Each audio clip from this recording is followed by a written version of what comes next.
기뻐하라. 아멘. 네, 오늘 말씀의 제목은 우리를 향한 하나님의 소원. 하울링이 계속 나는데요. 우리를 향한 하나님의 소원이라는 말씀의 제목입니다. 어떤 초등학생 아이가 잠자리에 들기 전에 하나님께 아주 간절히 기도를 했다고 그래요. 하나님, 소원이 하나 있습니다. 로마를 터키의 수도로 좀 꼭 만들어 주세요. 가만히 옆에서 이 기도하는 이 귀여운 아이의 모습을 보던 엄마가 묻습니다. 얘야, 터키의 수도는 앙카라인데 왜 로마를 터키의 수도로 해달라고 하니? 그러자 이 아들이 대답을 하기로, 오늘 지리 시험이 있었는데 그 시험에서 터키의 수도를 제가 로마로 썼거든요. 이렇게 이야기를 하더라는 것입니다. 너무 귀엽잖아요. 정말 사랑스럽고. 그런데 이게 만약에 내 자녀면 참 기가 찰 일이죠. 이게 말도 안 되는 터키의 수도를 앙카라로 적어야 되는데 로마로 적어놓고 그걸 하나님께 또 떼쓰듯이 바꿔달라고 하는. 여러분, 이것이 만약에 장년으로 어른으로 넘어가면 어떻게 될까요? 이건 기가 차는 사실은 상황 아니겠어요? 말도 안 되는 어처구니 없는 상황을 하나님을 이용해서 소위 자기의 소욕, 자기의 욕구를 채우기 위해서 그렇게 기도하는 습관을 누군가가 보인다면 옆에서 아마 혀를 찰 거예요. 쯧쯧쯧하고. 여러분, 그런데 우리가 하나님께 기도하는 것은 어떨까요?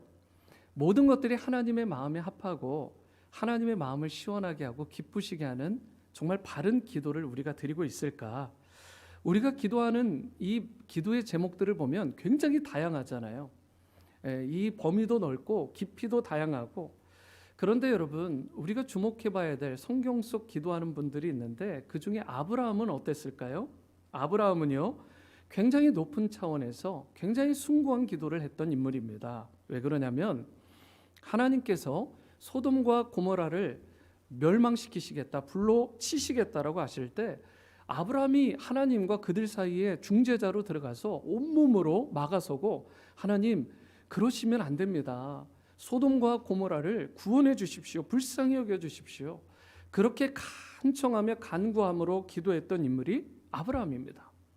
사실 소돔과 고모라는 이 아브라함의 편에서 보면 그다지 이렇게 관계가 있거나, 그리고 사실은 자기 민족 편에서 보면 어쩌면 사라져야 될 나라와 지역일 수도 있습니다. 그리고 소돔과 고모라는 그 당시에 악의 대명사였어요. 모든 각종 음란한 악이란 악은 다 행하고 죄로 완전히 점철된 그런 범죄자들로 가득한 땅이 소돔과 고모라였습니다.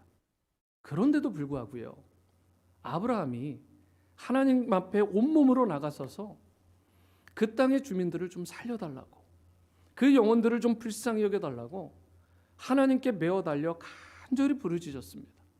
여러분, 이런 아브라함의 기도와 간구는 한 차원 높은, 아니 몇 차원 높은 그런 숭고한 기도다라고 말할 수 있는 것이죠. 그런데 우리가 잘 아는 또 한 명의 인물이 있습니다. 그가 바로 요나입니다. 여러분, 요나는 어땠나요? 자기의 머리에 그늘을 만들어 달라고 사실 그런 소망을 품었습니다. 좀 뭔가 시원한 것이 있었으면 좋겠다. 그런데 하나님께서 때마침 박넝쿨을 하나 주었어요. 그러자 그로 말미암아 요나가 뛸 듯이 기뻐했습니다. 그런데 박넝쿨이 또르르 말려서 사라지자 어땠죠? 하나님 앞에 막 대들고 화를 내고 노를 바라는 거예요. 분노 조절 장애, 거의 막 그런 상황으로 치닫는 것입니다. 여러분, 자신의 욕구, 자신의 욕망과 소욕을 위해서는 자기가 기뻐하기도 하고 또는 노하기도 하면서 하나님 앞에 기도하고 그렇게 간구했던 인물인데, 여러분, 박넝쿨 하나에 기뻐했다가 슬퍼했다가 막 그런 인물인데, 정작 니느웨 백성, 그 수많은 백성들의 영혼 구원에는 하나도 관심이 없었습니다. 요나는 그들이 죽든 말든, 심지어 속으로는 그들이 죽었으면 좋겠다, 심판받았으면 좋겠다, 그런 악한 마음을 사실은 은근히 가지고 있던 인물이 요나입니다. 그 요나의 간구, 요나의 기도의 모습은 사실은 낮은 차원의 기도자의 모습이다라고 말할 수 있는 것이죠. 여러분과 저에게도 많은 기도 제목이 있습니다. 여러분 연말이 되면 더 간절한 기도 제목이 있죠. 또 새해가 이루어지게 되면 여러분 기도 제목들이 다시 생기게 되고 새롭게 하나님 앞에 그 소원을 고하는 내용이 있게 될 것입니다.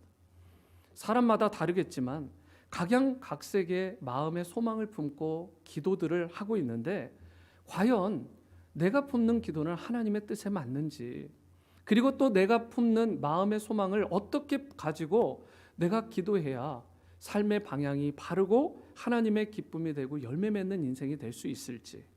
여러분 13절 말씀을 보시면 너희 안에서 행하시는 이는 하나님이시니 자기의 기쁘신 뜻을 위하여 너희에게 소원을 두고 행하게 하신다.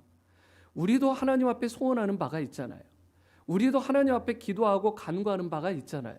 그런데 여러분 그거 아십니까? 하나님의 우리를 향한 소원이 있어요. 우리가 그리스도인이고 크리스찬이라면 또 은혜를 알고 깨닫고 그 은혜를 갚는 자로 나아가려고 하는 마음의 소망이 조금이라도 있다면 하나님의 소망, 나를 향한 하나님의 뜻과 계획이 무엇인지는 최소한 알아야 되지 않겠습니까? 12월 달에 지금도 여전히 낮은 차원에서 하나님 이거 주세요, 저거 주세요, 그거 안 해주셨잖아요. 떼쓰듯이 그렇게 하는, 또는 이루어지지 않으면 요나처럼 대들고 삿대질을 하고 그렇게 하나님 앞에 분노 조절 장애처럼 나아가는 그런 불평분만과 원망에 가득한 인생으로 나가고 있지는 않은지, 아니면 하나님이 기대하시고 바라는 소망을 품고 하나님이 기뻐하시는 삶의 방향을 향해 간절히 기도하는 기도자로 참되게 살아가고 있는지, 여러분 이 부분을 이 12월의 첫 주일에 저와 여러분들이 잘 점검할 수 있게 되기를 원하고, 남은 인생도 주님의 그 소원을 아름답게 이루어드리며 살아가는 우리 모두가 될 수 있게 되기를 바랍니다. 그렇다면 하나님께서 우리를 향한 마음의 소원이 있는데 어떻게 해야 그 소원을 우리도 품고 하나님을 기쁘시게 하고 하나님이 자랑스러워 하시는 그런 그리스도인이 내가 될 수 있을까? 오늘 말씀을 통해 이러한 부분을 함께 고민하고 나누어 볼 수 있게 되기를 바랍니다. 첫 번째로 우리를 향한 하나님의 소원은요, 우리가 주님을 향한 경외함과 설레임을 가지고 계속해서 성숙해 가는 것을 하나님이 소원하고 계시다라는 것입니다. 우리가 주님을 향한 경외함과 설레임을 가지고 계속해서 영적으로 성숙해 가는 것, 이것이 여러분과 저를 향한 주님의 뜻입니다. 여러분 12절 말씀을 보세요. 그러므로 나의 사랑하는 자들아, 너희가 나 있을 때뿐 아니라 더욱 지금 나 없을 때에도 항상 복종하여 두렵고 떨림으로 너희 구원을 이루라. 여기서 너희 구원을 이루라 라고 말하는 이 말씀은 참 조심하고 주의해야 될 대목이죠. 잘못하면 오해할 수 있는 말이에요. 성경을 미흡하게 아는 사람들은, 이단들은 이것을 그대로 사용해서 행위로 구원받는 논리를 펴니다. 그런데 여러분 이것은 그런 뜻이 아니죠. 마치 구원이 내가 노력하고 애를 써서 성취할 수 있는 무엇이라고 느끼게끔 만드는 구절이 아니라 여기에는 더 깊은 차원의 뜻이 있는 그런 말씀입니다. 여러분 우리가 이미 아는 대로 구원은 전적인 하나님의 은혜로 주어지는 것입니다.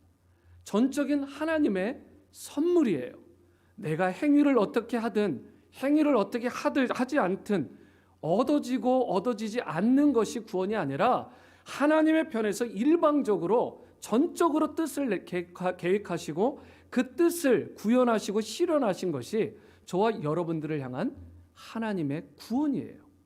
여러분 이 구원은 예수님께서 십자가에서 잘 아시는 것처럼 저와 여러분들의 모든 죄를 대신 짊어지시고 속죄의 제물로 담당해 주셨는데, 이것을 믿기만 하면, 행위가 아니라 이것을 믿고 그 주님을 구원자로 주님으로 받아들이기만 하면 주시는 것이 salvation, 구원입니다.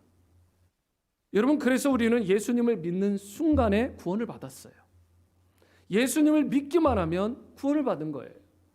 그런데 우리가 받는 구원이 그저 하나님 앞에서 천국 간다, 이런 구원이 맞긴 한데 과연 이것으로 끝나는 것이 구원의 진정한 의미인가?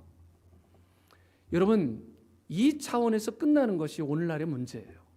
무슨 말이냐면 오늘날 많은 그리스도인들이 여기까지만 받고 여기까지만 믿고 구원받고 대부분 끝나려고 해요.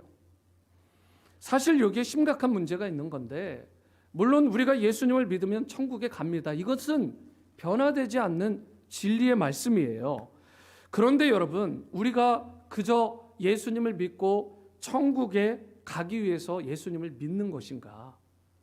오늘 본문은 그렇게 말하지 않습니다. 정말 너희들이 예수님을 믿음으로 구원을 받는다면, 구원을 받게 된다면 이제는 그 다음이 참 중요하다. 구원받은 자다운, 구원받은 자답게 너희가 살아야 한다. 여러분, 우리가 예수님을 믿는 순간에 이미 완전해지나요?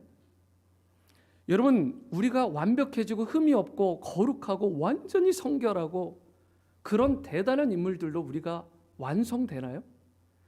여러분, 이 주위에 보시면 언더 컨스트럭션이라고 돼 있잖아요. 공사 중. 저와 여러분들은 미완성, 아직 공사 중인 존재들이에요.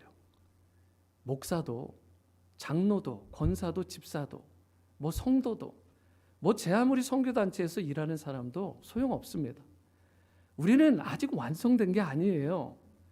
다 미완입니다. 그래서 서로를 보면서 좀 불쌍히 여기고 긍휼히 여기고 좀 이해해주고 넉넉히 품어줘야 될 필요가 있어요. 왜요? 언더 컨스트럭션, 공사 중이니까, 미완이니까.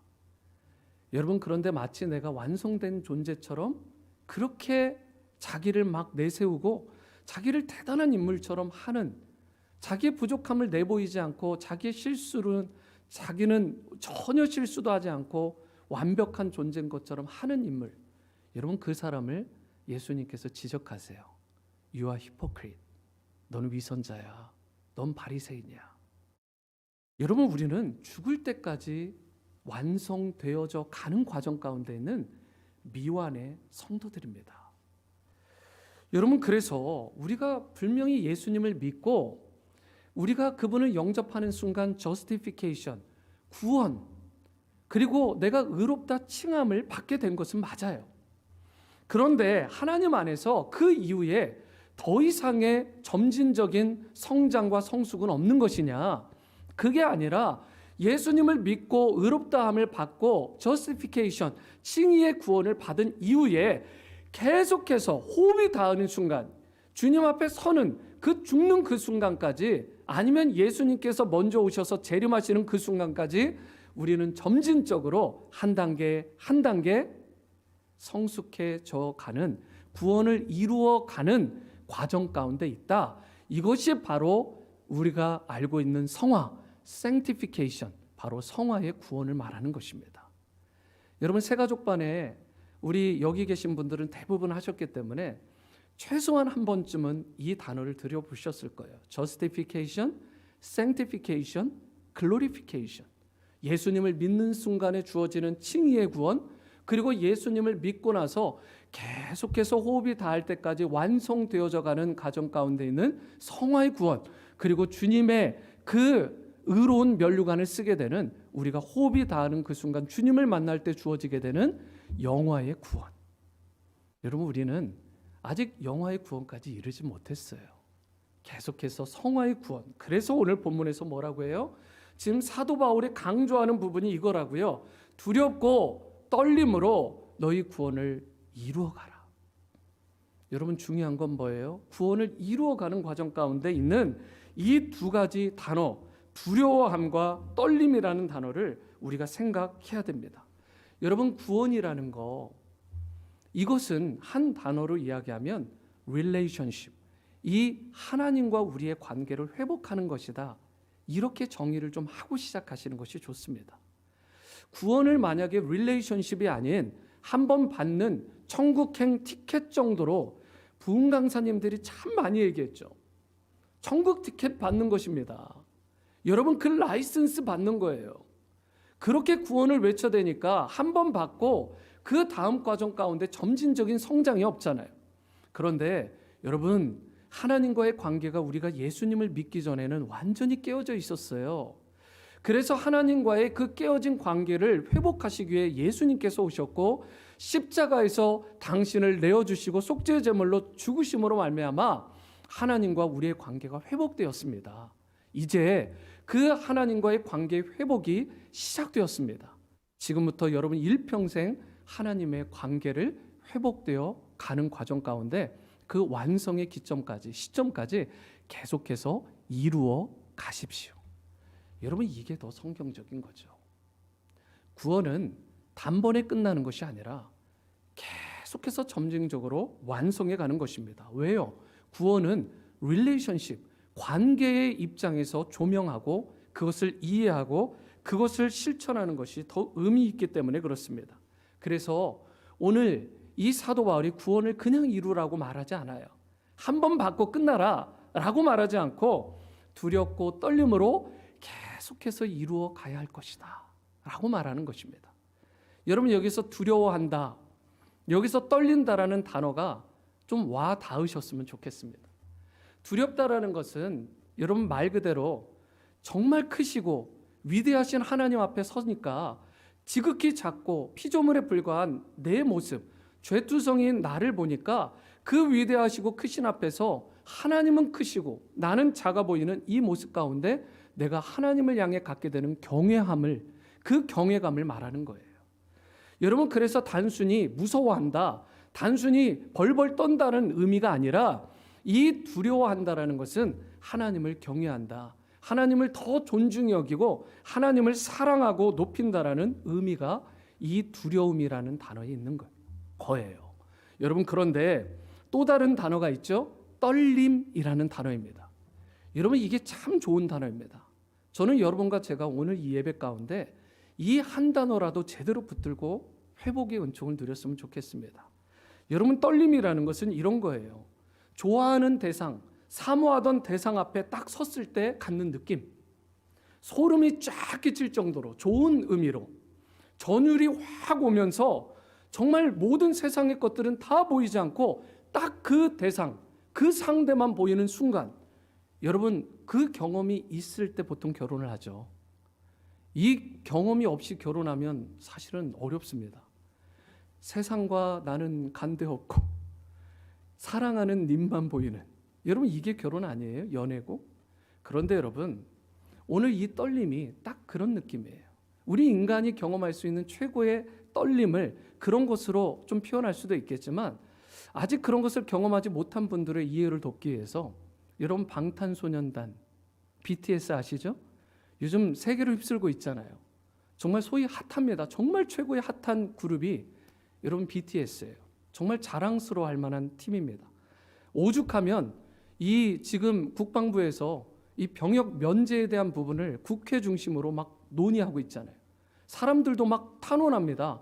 이 정도는 국위선양 정말 대단하다, 꼭 면제 좀 시켜달라. 여러분, 그 정도로 대단한 그룹이 바로 이 BTS라는 그룹인데, 여러분, BTS의 이 그룹을 지지하고 또 사모해가지고 팬덤을 이룬, 팬이 된 사람들을 아미라고 부릅니다. 이 아미들의 평생 소원은 이 BTS를 보는 거예요. 제가 아는 사람 다 있지 않지만 뭐 정국, 지민? 뭐 이런 사람을 보고 혹시라도 기회가 주어지면 보기만 해도 좋겠는데 손 한번 잡아보고 혹시라도 한번 안아볼 수 있다면 평생 소원이 없겠다. 여러분, 그 사람들 우리가 이해 못해요. 이미 거기에 BTS 팬덤을 이룬 사람이 여기 있는지도 모르겠지만, 여러분, 아미들의 평생 소원은 그겁니다. 그들 좀 봤으면 좋겠다. 실사. 그들 앞에 서면 어떻게 될까요? 여러분, 온몸에 완전히 닭살이 쫙 돋는 거예요. 막 식은땀이 돋을 때 너무 좋아가지고 피에 막 혈액순환이 엄청 빨라지다가 이 머리로 공급되는 피가 순간 막히면서 뒤로 넘어가는, 여러분, 그게 졸도죠. 기절하는 거예요. 여러분, 이거 남 일이 아니에요. 지금 40, 50대, 30대는 아니고 40, 50대에 해당하는 분들, 한때 한국에 뉴키즈 언더 블럭이라는 그룹이 왔었습니다. 그때요, 소녀 팬들이요, 그 경기장에서 이 막 그 공연을 하는데 다 넘어가요. 다 졸도했어요. 여러분, 난리도 그런 난리가 없었습니다. 솔직히 저는 좀 부끄러웠어요. 야, 이거 어떻게 저렇게 하나. 근데 여러분, 그게 바로 떨림이에요. 다른 단어로 얘기해 볼까요? 그게 바로 설레임입니다. 여러분, 그런데 사람을 향한 그 설레임도 이 정도인데 축구 좋아하는 분들은 우리 아이들의 평생 소원은 이런 거예요. 메시 한번 보는 거, 호날두, 음바페, 손흥민, 이런 선수 한번 보고 그들의 사인 한번 받아보면 소원이 없겠다. 우리 아이들 정말 그렇습니다. 여러분, 그런데 우리가 하나님 앞에 설 때 우리의 반응, 우리의 마음의 자세, 우리의 마음의 떨림은 어떤 상태냐는 것입니다. 오늘 예배에 오실 때, 여러분 매번 교회에 오실 때마다 하나님을 만나기 위해 큐티하시고 그리고 기도하는 그 순간에 여러분들의 마음은 어떠십니까? 주님 앞에서 혼절할 것처럼, 주님 앞에서 정말 기절하고 심한 전율을 느끼는 것처럼 그분을 사모하시고 그분 앞에 설레임을 가지고 나아가고 계십니까? 아니면 무덤덤하고 그리고 굳어진 매너리즘, 여러분 그걸 가지고 습관적으로 나오진 않는지. 여러분, 코로나가 특별히 바꿔놓은 것 중에 하나가 바로 우리의 영성의 문제입니다. 영적인 타성이 적게 만든 거예요. 우리의 주님을 향한 설레임, 주님을 향한 떨림, 그분을 향한 경외감을 많이 가져갔어요. 처음에는 그랬습니다. 예배를 제대로 못 드릴 때만 하도록 목사님 교회 가고 싶어요. 이렇게 예배를 못 드리게 되니까 정말 주님 빨리 가서 예배 드리고 싶고 기도하고 싶어요. 그런데 한 몇 개월, 몇 주 예배를 안 드리고 또 그렇게 습관이 되다 보니까 편하네, 너무 좋다, 그냥 이게 계속돼도 별 문제 없겠다. 예배의 매너리즘, 영적 타성에 젖어버린 것입니다. 한번 예배를 드릴 때도 안전에 대해서, 여러 가지 환경에 대해서는 눈에 반짝반짝 들어오는데 정작 주님은 보이지 않는 거예요. 교회에 여전히 혹시라도 친교와 교제를 중심으로 오시는 분이 있다면 여러분 바꾸십시오. 우리의 구원은 하나님과의 관계의 회복에 있습니다. 그 주님과의 관계를 일평생 회복하는데 꼭 필요한 경외감과 설레임을 여러분 결코 식어지지 않는 그 영적인 열정을 가지고 영적인 성숙을 계속해서 이루어 가지며 한 발 한 발 주님 앞에 사모함으로, 사랑의 마음으로 나아가는 여러분과 제가 될 수 있게 되기를 축원합니다. 여러분 14절에서 15절에 그래서 모든 일을 원망과 시비가 없이 하라. 이는 너희가 흠이 없고 순전하여 어그러지고 거스르는 세대 가운데에서 하나님의 흠없는 자녀로 세상에서 그들 가운데 빛들로 나타내며 라고 말을 합니다. 여러분, 영적인 우리가 타성을 벗어버리고 우리가 하나님을 정말 경외하고 하나님을 향한 그 설레임을 가지고 간절히 나가게 되면 그때 비로소 하나님께서 우리를 흠없는 하나님의 백성과 자녀로, 세상에서 빛된 자녀들로 살아가는 은혜를 부어 주시게 되는 것입니다. 저는 여러분과 제가 우리를 향하신 하나님의 소원이 무엇인지를 제대로 이 경외함과 설렘을 가지고 영적인 성숙을 계속 이루어 갔으면 좋겠다라는 그 하나님의 소원을 좀 알고 계속해서 주님을 향해 열정으로 설렘으로 나가는 은혜가 있게 되기를 주님의 이름으로 축원합니다. 두 번째이자 마지막은 우리를 향한 하나님의 소원은요, 우리가 주님 앞에 설 때, 우리가 주님 앞에 서게 되잖아요. 우리가 주님 앞에 설 때 자랑할 것이 있는 그리스도인이 되는 것을 주님이 기대하고 계십니다. 좀 주님 앞에 자랑할 것이 있는, 마치 아이들이 엄마, 아빠, 나 성적 이번에 이렇게 받았어, 올 A, 이런 막 자랑하잖아요. 여러분, 우리도 주님 앞에 설 때 자랑할 것이 있는 인생, 그거를 영적 부모인 우리 하나님이 너무 기뻐하시고 기대하시고 소망하고 계시다라는 것입니다. 그런데 주님 앞에 섰는데 자랑할 것이 없으면 안 되잖아요. 여러분, 여기에 우리는 좀 초점을 맞춰야 된다는 것입니다. 16절 말씀 같이 읽어볼까요? 시작. 생명의 말씀을 밝혀 나의 다름질이 헛되지 아니하고 수고도 헛되지 아니하므로 그리스도의 날에 내가 자랑할 것이 있게 하려 함이라. 너무 귀한 말씀이죠. 사실은 이 말씀은 사도 바울이 일평생 품었던 그의 가장 큰 열망이자 소망이 바로 여기에 드러나 있어요. 자기가 주님 앞에 서게 되는 날 자랑할 것이 있는 인생, 면류관은 쓰는 인생, 하나님 앞에 잘했다, 웰던 칭찬 듣는 인생이 되고 싶다. 이것이 그의 일평생 소원이었기 때문에 그 가진 순교의 심지어 그 고통과 고난까지도 그 사도 바울은 다 견뎌낸 것입니다. 바울의 관심은 현재 내가 갖고 있는 안위나 영광 그런 게 아니었습니다. 현재 이 세상에서 얼마나 많은 것을 누리고 내가 편하게 살고 내가 권세를, 내가 명예를 누리며 살아가느냐, 그의 관심사가 아니었어요. 그보다는 예수 그리스도의 날, 성경에 나와 있잖아요. 예수 그리스도의 날, 바로 그 주님께서 우리를 구원하시고 그 구원을 완성하시는 그날, 그분 앞에 서게 될 때에 내가 자랑할 것이 있게 하려 함이라.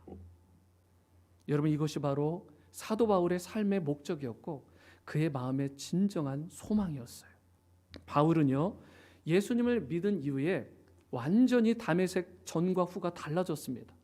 과거에 그토록 열망했던 소원들, 부와 권력과 명예들, 세상 영광을 다 내려놓고요.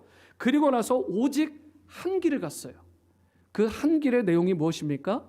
바로 예수님을 모르는 사람들에게 나아가서 그들에게 복음을 전하고 그들을 하나님의 말씀으로 잘 양육해서 참된 그리스도인의 사람, 바로 참된 그리스도의 사람, 그리스도인으로 만들게 하는 이 한 가지에 자기의 모든 것, 생명까지도 그는 걸었던 것입니다.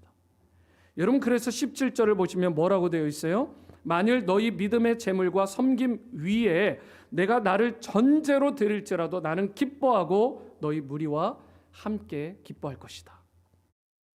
너희들의 믿음이 성장하고 너희의 삶 자체가 하나님께 영광이 되어서 정말 향기나는 그런 하나님이 받으실 만한 온전한 재물이 될 수만 있다면 나는 그 자체로 내 삶을 전제로 다 내어줄지라도 그 자체로 기뻐하고 또 기뻐할 것이다. 여러분, 여기서 전제가 뭔데요? 여러분, 구약시대 때 재물을 쌓아놓습니다. 그리고 번제를 드리기 직전에 가장 마지막 순간에 포도주를 부어요. 바로 이 붓는 포도주가 전제인데 이 전제는 무엇을 상징하는 거냐면 사실은 순교를 상징하는 것입니다. 여러분, 내가 흘리는 바로 마지막 피, 마지막 그 보혈 하나를 바로 이 전제, 곧 순교의 피다라고 말을 하는 것입니다. 그런데 한 영혼이라도 너희들이 정말 주님 앞에 돌아오게만 된다면, 너희들이 그리스도인이 되고 하나님 안에서 새 사람만 될 수 있다면 내가 순교의 피를 흘리고 전제로 바쳐질지라도 나는 그것으로 It's okay 정도가 아니라 오히려 기뻐하고 또 기뻐할 것이다. 여러분, 바울은 세상 면류관, 세상 자랑에는 그다지 관심이 없었습니다. 자랑할 것이 우리와 비교해도 비교가 되지 않을 만큼 많았던 인물이 바울인데 그는 그런 것들을 다 배설물로 여긴다라고 말을 했어요. 더 이상 그런 것들은 자랑거리가 되지 못한다. 도리어 주님 다시 오실 때 주 예수 그리스도 앞에 설 수 있는 한 사람 한 사람, 그 구원하는 일이 나의 최고의 관심이고 그 일이 주님 앞에 서는 그 순간 최고의 자랑으로, 칭찬으로 주님 앞에 평가만 받을 수 있다면 나는 기뻐하고 또 기뻐할 것이다. 여러분, 점검해 봤으면 좋겠습니다. 나의 정말 주된 관심사는 어디에 있는지. 서두에 말씀드렸듯이 나는 그 어린아이처럼 이 앙카라를 로마로 바꿔달라. 그렇게 하나님 앞에 떼쓰고 무엇을 먹을까 마실까 입을까 계속 때만 쓰고 달라 하는 낮은 차원의 기도만 드리고 있지는 않은지. 12월 성탄의 계절, 나를 위해 피 한 방울, 물 한 방울까지 다 쏟으시기 위해 이 땅에서 희생의 제물로 친히 오셔서 성육신하시고 죽으실 뿐만 아니라 다시 부활의 첫 열매로 저와 여러분들을 위해 사신 그 주님을 깊이 생각할 때에 이제는 낮은 차원이 아닌 바로 사도 바울이 살아왔던 삶, 또 주님께서 우리에게 기대하시는 그리스도 앞에 섰을 때 자랑할 것이 있고 좀 칭찬 들을 것이 있는 그런 라이프로 저와 여러분들이 거듭나는 인생들이 되었으면 좋겠습니다. 우리가 요즘 생명의 삶 큐티를 다니엘서로 하고 있죠. 큐티를 하셔서 잘 아시겠지만 여러분 다니엘서 8장에 보면 순염소가 순양을 칩니다. 그런데 이 순양은 뿔이 크게 하나 나죠. 그 뿔이 뭐냐면 바로 알렉산더 대왕입니다. 이 알렉산더 대왕의 뿔, 순염소의 이 뿔이 순염소의 뿔이 순양을 치게 되는데 그리스가 바로 페르시아를 친다는 뜻입니다. 여러분 그리스가 페르시아를 칠 때 1등 공신이 당연히 알렉산더죠. 여러분 페르시아 제국을 무너뜨리고 그 당시 고대 근동 온 세상을 정복한 인물이 알렉산더입니다. 세상적으로 보면 정말 그야말로 대단한 인물, 탁월한 인물입니다. 능력적인 면에서만 따진다면 지금도 그만한 인물이 없을 정도로 그를 감히 넘어설 수 있는 사람이 없을 정도로 최고 경지에 올랐던 사람이 알렉산더예요. 20살에 왕이 되었습니다. 30살, 여러분 이미 30대 초반에 온 세상을 정복했어요. 여러분 게다가 그는 당대 최고의 지성인으로 꼽히는 아리스토텔레스를 자신의 개인 교사로 삼았습니다. 여러분 지적으로 보면 여러분 지금 우리와는 비교되지 않는 최고의 지성과 최고의 지식을 갖췄던 인물이 바로 알렉산더입니다. 여러분 사실 그러한 대단한 인물, 그런데 문제가 하나 있어요.